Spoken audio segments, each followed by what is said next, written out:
दोस्तों नमस्कार। 24 जनवरी को हिंडनबर्ग नाम की एक रिसर्च कंपनी अदानी ग्रुप पर एक रिपोर्ट पब्लिश करती है। इस रिपोर्ट में इस कंपनी ने अदानी ग्रुप पर कई गंभीर एलिगेशन लगाए और जैसे ही ये खबर मार्केट में आई तो अदानी ग्रुप की कंपनियों में भारी गिरावट होने लगी। केवल 2 दिन के अंदर ही अदानी ग्रुप को 4 लाख करोड़ का लॉस हो गया और इनकी कंपनियों के शेयर करीब 20% तक गिर गए। हिंडनबर्ग ने अपनी रिपोर्ट में कहा कि इंडिया के रिचेस्ट मैन इतिहास का सबसे बड़ा कॉर्पोरेट फ्रॉड कर रहे हैं। इसने कहा कि अदानी ग्रुप ब्लैक मनी से स्टॉक मार्केट को मैनिपुलेट कर रहे हैं और ये लोग गलत तरीके से फाइनेंस मेंटेन करते हैं। हिंडनबर्ग ने कहा कि उन्होंने लगातार 2 साल तक इन्वेस्टिगेशन कंडक्ट किया है और इन्वेस्टिगेशन के बाद ही ये रिसर्च रिपोर्ट पब्लिश की गई है। इसके बाद फोर्ब्स लिस्ट में अडानी तीसरे नंबर पर थे, लेकिन इस रिपोर्ट के सामने आने के बाद वे 7वें स्थान पर पहुंच गए। आखिर हिंडनबर्ग ने यह रिपोर्ट किस बेसिस पर पब्लिश की और सबसे बड़ा सवाल है कि हिंडनबर्ग कौन है जिसकी एक रिपोर्ट के जरिए इंडियन शेयर मार्केट में इतना बड़ा भूचाल आ गया। क्या सच में गौतम अडानी की कंपनियों ने हिस्ट्री का सबसे बड़ा स्कैम किया है? चलिए इस मुद्दे को पॉइंट टू पॉइंट आपको समझाते हैं। मेरा नाम है सुरेश सांचोरी और आप देख रहे हैं मेरा चैनल। आज से 2 साल पहले 2020 में अडानी की कुल संपत्ति करीब $10 बिलियन थी, पर केवल 2 साल में अडानी की वेल्थ 10 गुना तक बढ़कर $130 बिलियन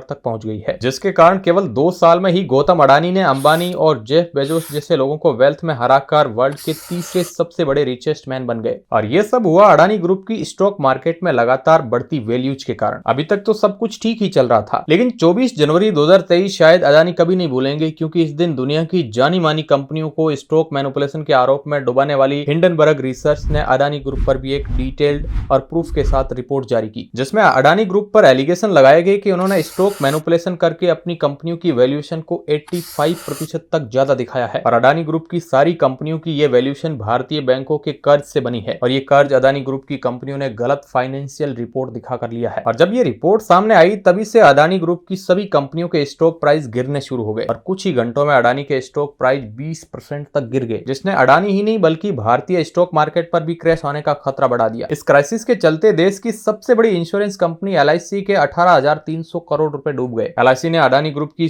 अलग अलग 7 कंपनियों के अंदर पैसे इन्वेस्ट किए हुए थे। LIC के पास अडानी ग्रुप में काफी बड़ी हिस्सेदारी है। हिंडनबर्ग ने अपनी रिपोर्ट में कहा कि अडानी ग्रुप की कंपनियों में 85% तक की गिरावट आएगी और अगर ऐसा हुआ तो यह भारत की अर्थव्यवस्था के लिए काफी खतरनाक साबित हो सकता है, क्योंकि अडानी ग्रुप पर भारतीय बैंकों का करीब 81,000 करोड़ का कर्ज है। और वैसे भी अभी भारतीय अर्थव्यवस्था कोविड से उभरी ही है और दुनिया में वैसे ही इन्फ्लेशन आसमान छू रहा है। तो ऐसे में अगर अडानी ग्रुप की ये कंपनियां डिफॉल्ट हो गई तो भारतीय बैंकों को इतना बड़ा नुकसान होगा कि ये पूरे भारत में एक बड़ा आर्थिक संकट पैदा कर देगा। चलिए अब आपको बताते हैं कि अडानी को इतना बड़ा झटका लगाने वाले हिंडनबर्ग है कौन और मार्केट में इसकी रिपोर्ट को इतना सीरियस क्यों लिया जाता है। हिंडनबर्ग की अपनी जगह एक अच्छी रेपुटेशन है, ये दुनिया की बड़ी बड़ी कंपनियों पर अपनी नजर रखती है। दोस्तों हिंडनबर्ग अमेरिका की एक स्टॉक शॉर्ट सेलर कंपनी है। इस कंपनी की शुरुआत 2017 में हुई थी। तब से लेकर अब तक ये करीब 16 कंपनियों के फाइनेंशियल फ्रॉड पर रिपोर्ट पब्लिश कर चुकी है, जिसमें ट्विटर, टेस्ला जैसी बड़ी बड़ी कंपनियों के नाम भी शामिल है, जिस वजह से इन कंपनियों की वैल्यू रातों रात गिर गई थी। इस कंपनी का काम होता है दुनिया में चल रहे बड़े बड़े बिजनेसेस में कमियों को ढूंढना, ताकि ये जो बड़ी बड़ी कंपनियां अपने स्टॉक को मैनिपुलेट करके या फिर बैंकों को गलत फाइनेंशियली स्टेटमेंट दिखाकर लोन ले लेते हैं और अपनी कंपनीज की वैल्यूज को इतना बड़ा बना देते हैं। ऐसी कंपनियों की रियलिटी ये कंपनी है जो दुनिया के सामने ला सके। अडानी से पहले ये साल 2020 में निकोला कंपनी पर एक रिपोर्ट पब्लिश कर चुकी है, जिस रिपोर्ट में हिंडनबर्ग ने एलिगेशन लगाए थे कि इस कंपनी के अंदर फ्रॉड एक्टिविटीज की जा रही है। और जब ये रिपोर्ट मार्केट में आई तो निकोला कंपनी के शेयर 40% तक गिर गए और यूएसए जांच कमीशन ने इस पर एक इंक्वायरी भी बिठाई थी। हालांकि इन कंपनी के फाउंडर्स ने इन एलिगेशन को डिस्प्यूट किया था, लेकिन बाद में जांच में इस कंपनी की फ्रॉड एक्टिविटी जो है प्रूफ हो गई थी। इस तरह हिंडनबर्ग रिसर्च कई कंपनियों को बर्बाद कर चुका है। इसके अलावा इस काम से ये खुद ही काफी प्रॉफिट कमाते हैं, क्योंकि जैसा कि मैंने आपको थोड़ी देर पहले बताया कि ये एक स्टॉक शॉर्ट सेलर कंपनी है। अगर आपको स्टॉक मार्केट में शॉर्ट सेलिंग के बारे में नहीं पता है तो सिंपल वर्ड्स में बता दूं कि स्टॉक मार्केट में एक कॉन्सेप्ट होता है जहां आपको अगर लग रहा है कि कोई कंपनी के स्टॉक नीचे जा सकते हैं, यानी उस कंपनी के प्राइस में कमी आ सकती है, तो आप उसे उसकी करंट प्राइस पर बेचकर बाद में स्टॉक की प्राइस कम होने पर दोबारा खरीद सकते हैं। इससे होगा क्या कि स्टॉक प्राइस की डाउनफॉल में आप प्रॉफिट कमा सकते हैं। लेकिन स्टॉक मार्केट में शॉर्ट सेलिंग काफी रिस्की होता है, क्योंकि किसी को नहीं पता होता है कि कब कौन सी कंपनी का शेयर है जो ऊपर या नीचे जाएगा। पर हिंडनबर्ग दुनिया में ऐसी कंपनियों को ढूंढती है जिनके स्टॉक की कीमत उनकी सही कीमत से ज्यादा है। इसके अलावा ये उस कंपनी के फाइनेंशियल रिपोर्ट्स और उनके लोन की भी सारी डिटेल्स निकालते हैं और अगर इन्हें उस कंपनी के फाइनेंशियल रिकॉर्ड्स में कोई बड़ा फ्रॉड मिलता है तो ये उस पर एक पूरी रिपोर्ट बनाकर पब्लिश कर देते हैं। इससे होता यह है कि जब उसके बारे में लोगों को पता चलता है तो लोग ऐसी कंपनी से तेजी से अपना पैसा है जो निकालने लगते हैं। इससे कंपनी के शेयर की वैल्यू काफी तेजी से नीचे आती है और ऐसे वक्त में ये हिंडनबर्ग जैसी कंपनियां शॉर्ट सेलिंग करती है, तो ये ऐसे वक्त में काफी बड़ा प्रॉफिट कमाती है, क्योंकि पहले ही स्टॉक काफी तेजी से नीचे गिर रहा होता है। यानी इस तरह से ये कंपनी कंपनी काफी बड़ा मुनाफा बना लेती है, पर जिस कंपनी पर ये रिपोर्ट बनाते हैं उन्हें काफी बड़ा नुकसान झेलना पड़ता है, जो कि अडानी ग्रुप के साथ हुआ है। चलिए अब समझते हैं कि आखिर हिंडनबर्ग ने अपनी रिपोर्ट में अडानी पर क्या एलिगेशन लगाए हैं। तो 24 जनवरी 2023 को हिंडनबर्ग ने अपनी वेबसाइट और ट्विटर हैंडल पर कई रिसर्च शेयर की और दावा किया कि भारत की multi billion dollar company Adani group stock market में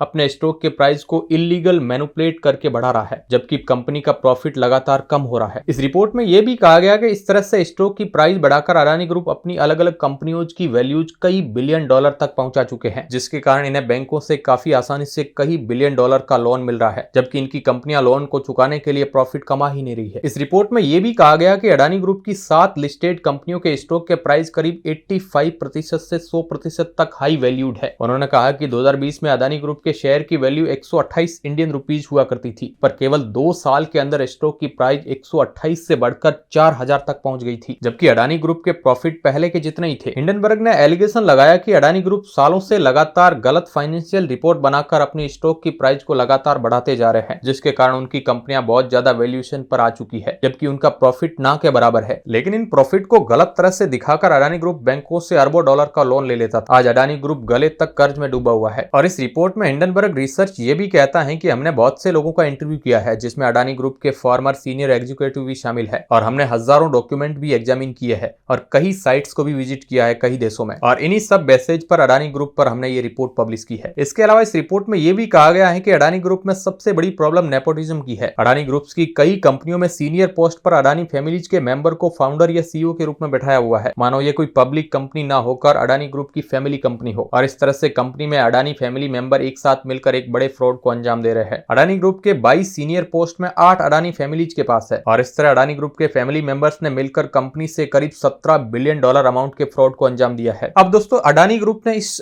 हिंडनबर्ग रिपोर्ट पर क्या रिस्पॉन्स दिया? अडानी ग्रुप ने भी इस रिपोर्ट और अपने नुकसान के बाद एक स्टेटमेंट जारी करके कहा कि हिंडनबर्ग की ये पूरी इन्वेस्टिगेशन पूरी तरह से फेक है, जो अडानी ग्रुप को नुकसान पहुंचाने के लिए बनाई गई है। हिंडनबर्ग द्वारा दिए गए सभी रिसर्च बिना किसी वेरिफिकेशन के हैं और उनके पास कोई फैक्चुअल डाटा नहीं है, और ना ही हिंडनबर्ग ने अडानी ग्रुप से इनकी किसी भी कंपनी का कोई फाइनेंशियल स्टेटमेंट लिया है। ये रिपोर्ट अडानी ग्रुप की कंपनियों के शेयर प्राइस पर नेगेटिव इफेक्ट डालने के लिए पब्लिश की गई है। हिंडनबर्ग को अडानी के शेयरों में गिरावट का फायदा उठाना था, इसलिए ये रिपोर्ट पब्लिश की गई है। एक विदेशी कंपनी द्वारा हमारे एफपीओ से पहले बदनाम करने का काम किया गया है। इस रिपोर्ट की टाइमिंग भी काफी खास है, क्योंकि 27 जनवरी 2023 में अडानी ने अपना एक 20,000 करोड़ का एफपीओ यानी फॉलो ऑन पब्लिक ऑफर भी शुरू किया था, जिसमें अडानी ग्रुप ये सारी फंडिंग अपने ग्रीन हाइड्रोजन प्लांट के लिए लेना चाहता था।